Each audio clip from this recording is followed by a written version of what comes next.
Alors que le FMI et le Fonds monétaire international saluent les mesures rapides adoptées par l'Égypte face au coronavirus, l'institution financière américaine Goldman Sachs a dit que l'économie égyptienne serait parmi les plus puissantes sur les marchés émergents. Mesdames et messieurs, bonjour, je suis tout à fait ravi de vous retrouver dans cette nouvelle édition de votre émission hebdomadaire Indice, votre fenêtre sur le monde de l'économie égyptienne, sur l'évolution qui touche le monde de l'économie égyptienne.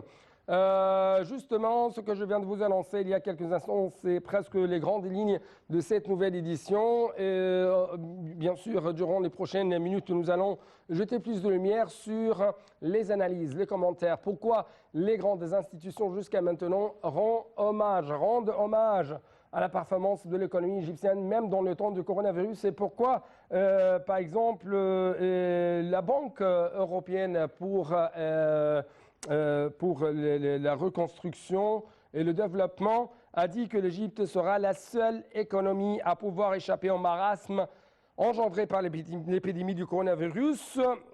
Donc, c'est ce qu'on va savoir à travers les analyses de notre invité qui se trouve actuellement en ligne de la TV internationale, Monsieur Rami Fahim, notre expert dans le monde de l'économie, expert conseiller même auprès du Conseil des ministres égyptiens. Monsieur Rami Fahim, vous êtes toujours le bienvenu sur la TV internationale et merci beaucoup pour être avec nous. Merci à vous et bonsoir à tout le monde. Bonsoir, monsieur. Justement, avant de vous donner les explications et les paroles, permettez-moi de donner un peu plus de détails en ce qui concerne ce qui a été écrit, ce qui a été, bien sûr, déclaré de la part d'importantes institutions financières mondiales à l'égard de l'économie égyptienne. Par exemple, le Fonds monétaire international a salué pendant le mois d'octobre les mesures rapides adoptées par l'Égypte pour remédier aux conséquences sanitaires et économiques de la pandémie du coronavirus. Selon une nouvelle recherche du Fonds sur les dépenses sociales au service d'une croissance inclusive au Moyen-Orient et en Asie centrale, l'Égypte a alloué 6,13 milliards de dollars, près de 97 milliards de livres égyptiennes, au plan de réponse au Covid-19. Donc, justement, comment vous avez vu de tels hommages rendus par cette institution financière internationale à l'égard de la performance de l'économie égyptienne? Au début, tout le monde est face à ce grand problème de l'épidémie et face à un très grand problème économique dans le monde entier. L'Égypte en particulier, ce qu'elle fait dans le rapport de Goldman Sachs, l'Égypte comme les autres pays du monde, nous avons fait la fermeture pour quelques mois et je crois même que maintenant qu'on dit que le coronavirus c'est la phase 2, alors il y aura peut-être une fermeture qui sera très proche, mais vous savez, si on parle de l'économie égyptienne, juste dans les 3-4 années dernières, on était très concentré sur dans le souterrain, dans l'infrastructure électrique, dans les chemins, il y a plusieurs projets. C'était simplement pour l'infrastructure, pour commencer à être prêt de recevoir des investissements qui vont arriver de la Chine, de la Russie, peut-être du Brésil. Si on parle du problème économique mondial, tout le monde parlait que l'Afrique, c'était la bout de sauvetage. Oui, le bout de sauvetage pour tout le monde. Alors, pour y arriver à les produits et les investissements étrangers de l'étranger pour arriver en Afrique, ils doivent traverser par l'Égypte.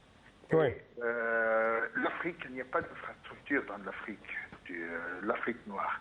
Alors là, c'est ce que notre gouvernement avait fait que des années. On a concentré sur l'infrastructure pour pouvoir recevoir ces investissements et pour pouvoir aller à la phase deuxième et pour pouvoir aider le monde entier à franchir et à traverser ce grand problème. C'est pas un grand problème, c'est quelque chose qui est pire que 1929. Alors là, l'Égypte, c'est pas simplement qu'on fait quelque chose pour l'Égypte, mais on fait quelque chose qui est très précieux pour le monde entier. Oui, oui. Donc, oui, bien sûr, on a concentré, justement avant, par exemple, le coronavirus, on a concentré beaucoup sur l'infrastructure, mais aussi on a pris en considération les couches les plus démunies, les régions les plus pauvres ici en Égypte, dans ce temps de la réforme économique menée par l'Égypte durant les dernières 5 ans. Justement, après cette crise, ce désastre de coronavirus, l'impact de ce désastre sur l'économie en général et les gens en particulier, on trouve qu'il y avait bien sûr des allocutions débloquées de la part du gouvernement égyptien afin de soutenir ces couches sociales qui sont frappées par cette crise. Par exemple, encore une fois, le gouvernement égyptien, selon la FMI, a débloqué 528 millions de dollars au profit du secteur de la santé, matériel médical, personnel soignant. Une autre allocution mensuelle de 500 livres a été également accordée aux intermittents pour une durée de 3 mois. Les pensions de retraite ont été augmentées de 14%. Le ministre même de Finances, M. Mohamed Moït, avait annoncé en août dernier le versement de 65 des 100 milliards de livres égyptiens que le président Abdel Fattah al-Sisi avait affectés au dit plan. Donc, comment vous trouvez l'importance de telles mesures, l'importance de renforcer, de soutenir, d'appuyer même ces gens qui vivent le jour au jour, si nous pouvons dire, pendant ce temps de crise? Si on parle de l'économie, vous parlez maintenant de ce qu'on a pris de mesures à l'intérieur. Quand on parle qu'il y a une fermeture, ça veut dire que les marchés, on ne dépense pas de l'argent. Notre problème, c'est qu'il n'y aura pas, l'argent ne va pas traverser les autres chemins. Ça veut dire que si je n'achète pas de la viande, alors là, le boucher ne va pas amener des bœufs, comme ça, on aura des problèmes à améliorer ce marché de bœuf, alors il y aura des problèmes pour l'agriculture.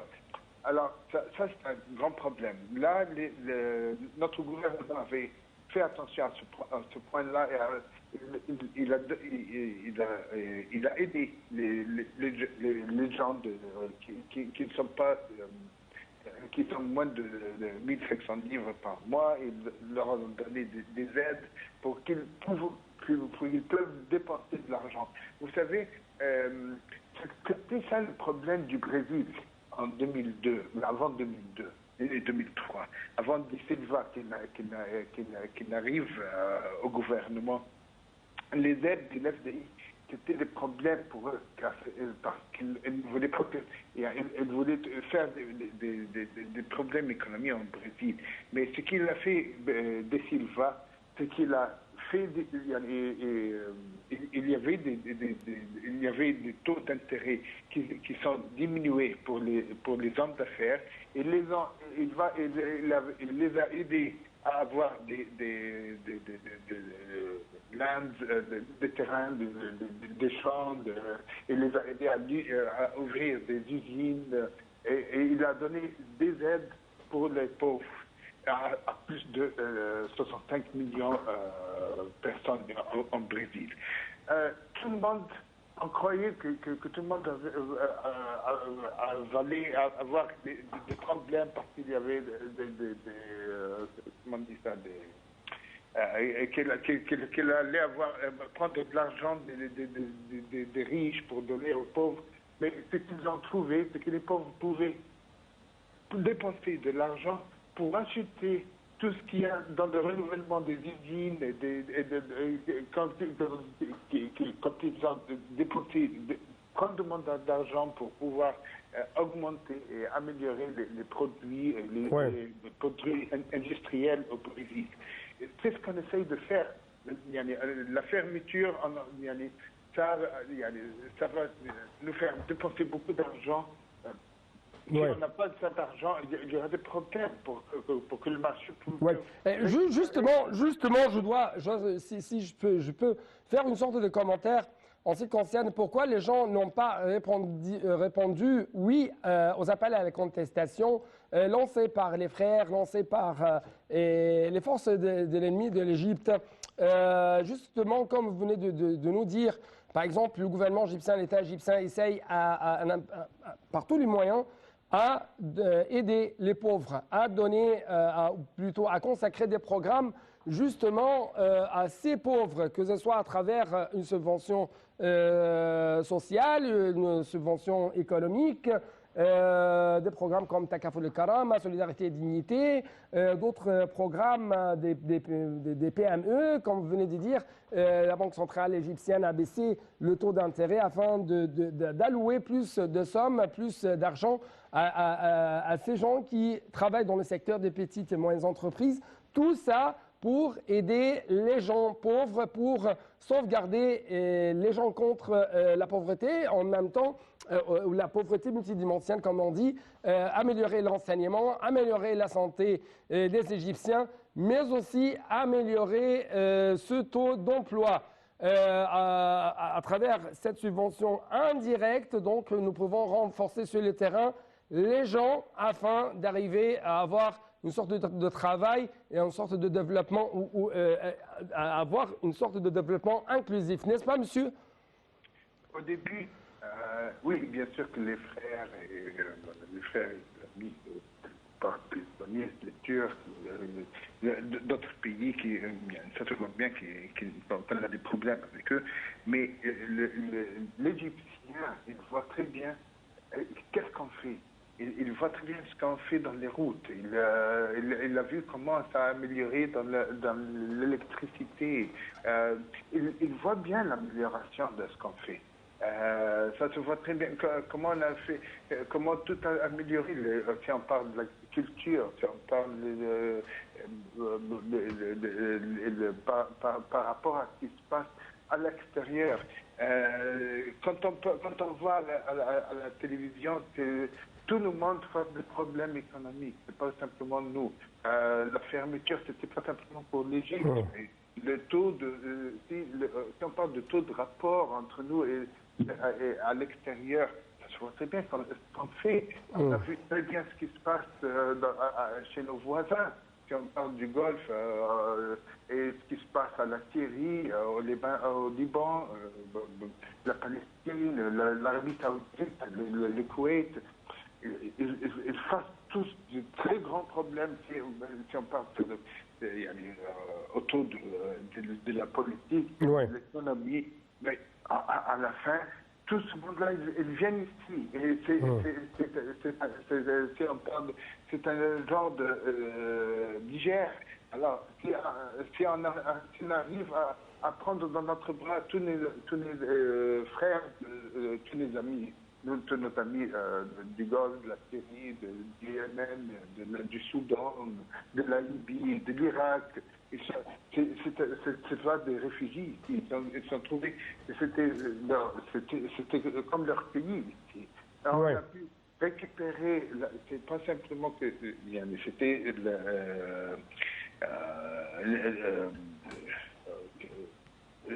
c'était la direction de notre gouvernement de pouvoir améliorer tout ce qu'on peut faire pour nous et pour eux.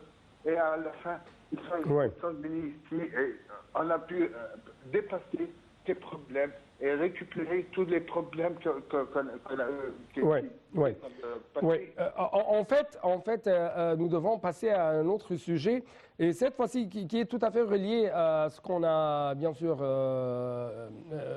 à ce qu'on a évoqué il y a quelques moments.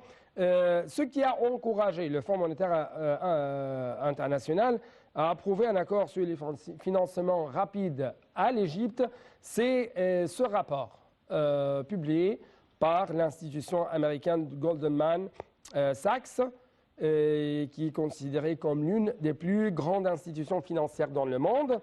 Cette institution américaine a assuré que l'économie égyptienne, entre deux guillemets, demeure forte et robuste. Elle croît de manière réelle et ce qui la rend l'une des plus puissantes sur les marchands et sur les marchés émergents.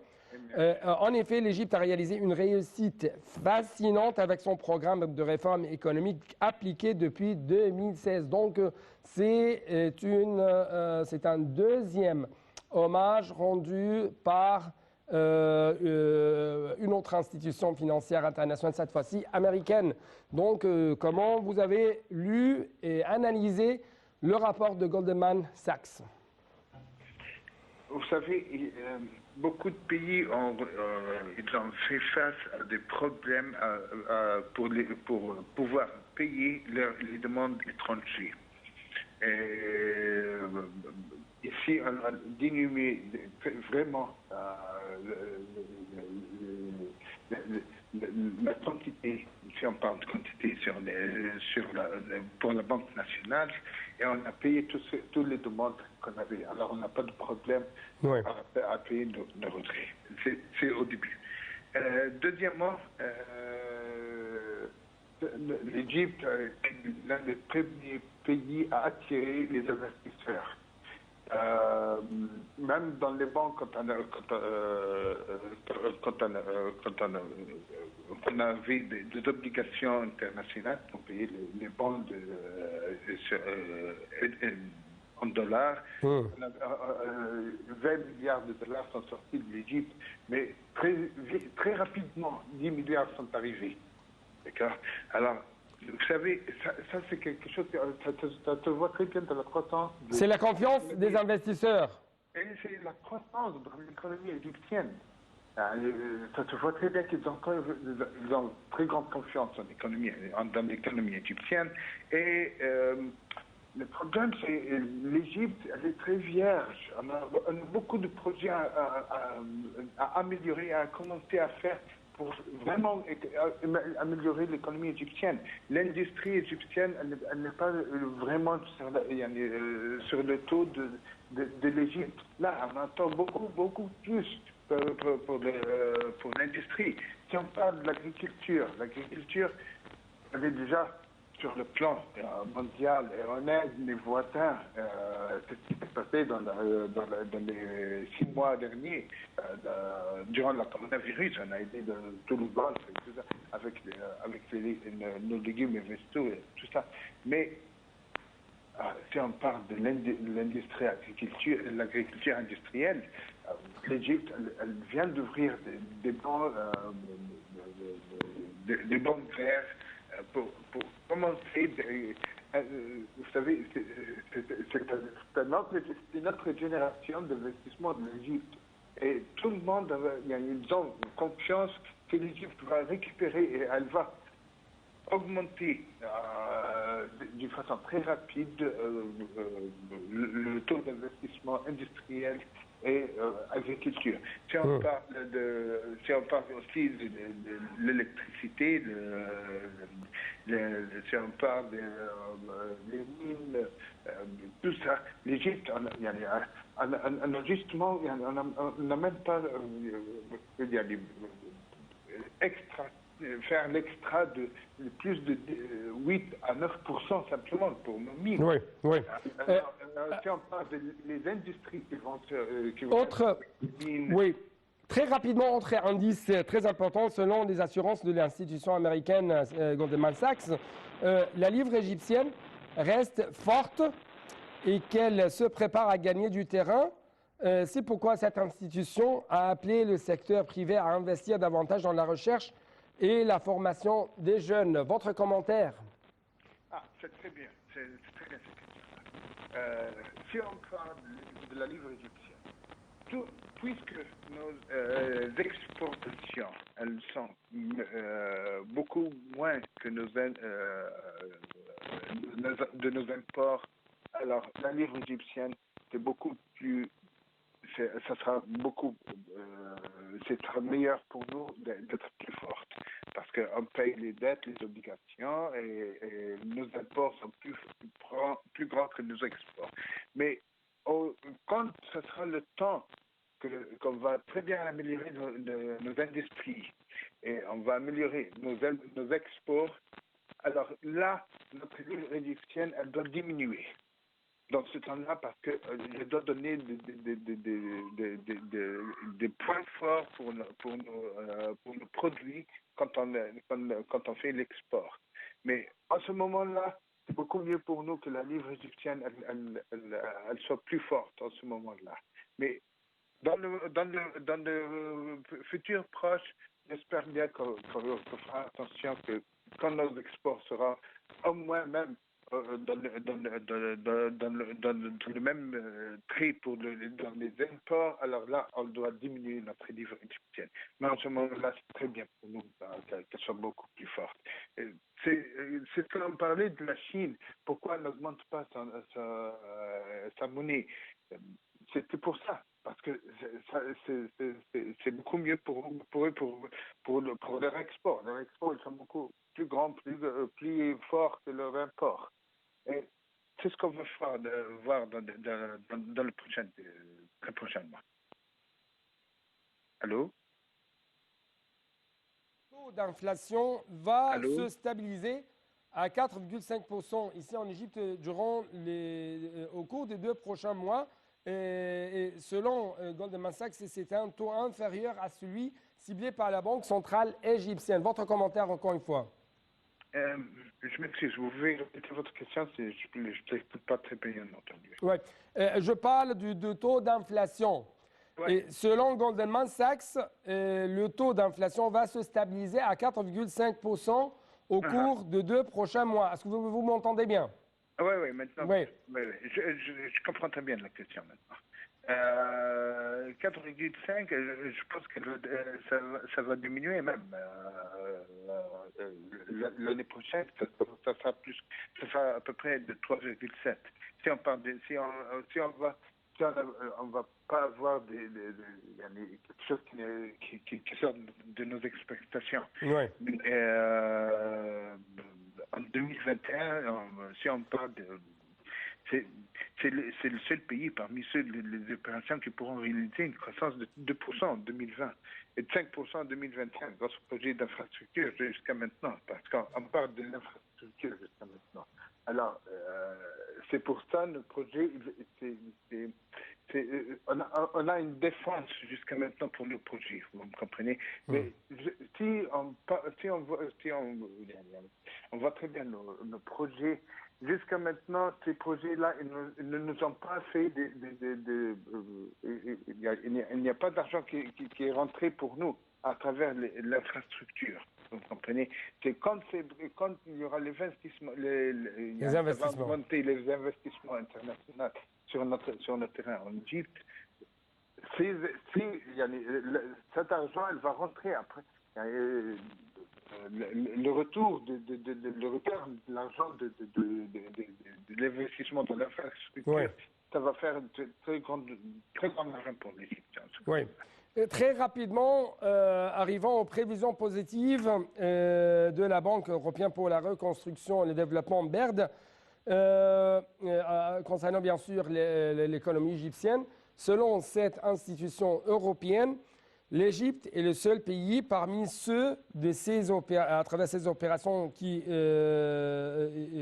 pourra réaliser une croissance de 2% en 2020 et de 5% en 2021 grâce au projet d'infrastructure du secteur de communication.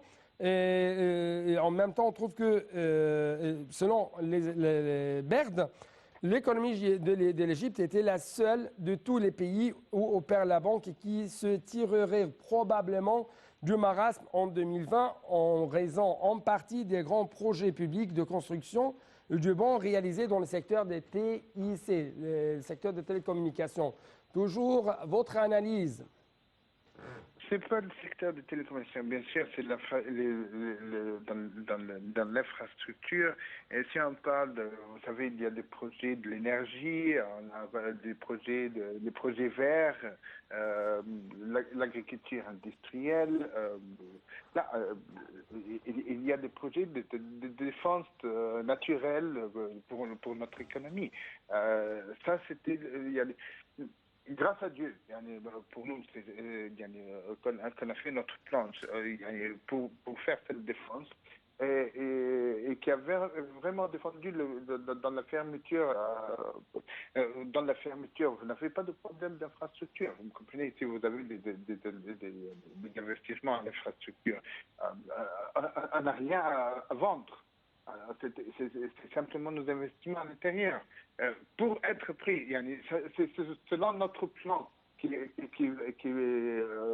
va réagir à 2021 avec les investissements internationaux.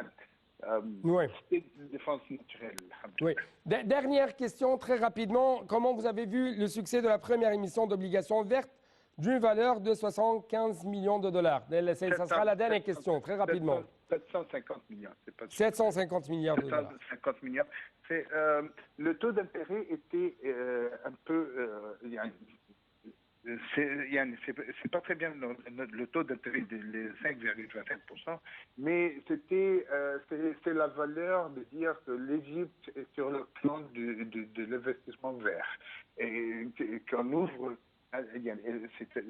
on ouvre nos fenêtres et nos portes pour un autre genre d'investissement qui n'était pas ici en Égypte et qui va dire qu'il va faire beaucoup et que maintenant c'est qualifié par les sociétés internationales et même nos obligations, on n'a pas de problème avec nos obligations. On ouvre la porte pour vraiment un avenir qui va franchir, qui va faire un très grand détail pour nous. Oui. Justement, nous arrivons à la fin de cette édition. Je n'ai plus de temps, c'est pourquoi permettez-moi de vous remercier infiniment pour de telles profondes analyses de votre part. Monsieur Rami Fahim, analyste économique de renommée internationale. Merci beaucoup encore une fois. Donc, c'était tout pour cette édition, chers téléspectateurs, et bonne suite de nos programmes sur NAL TV International.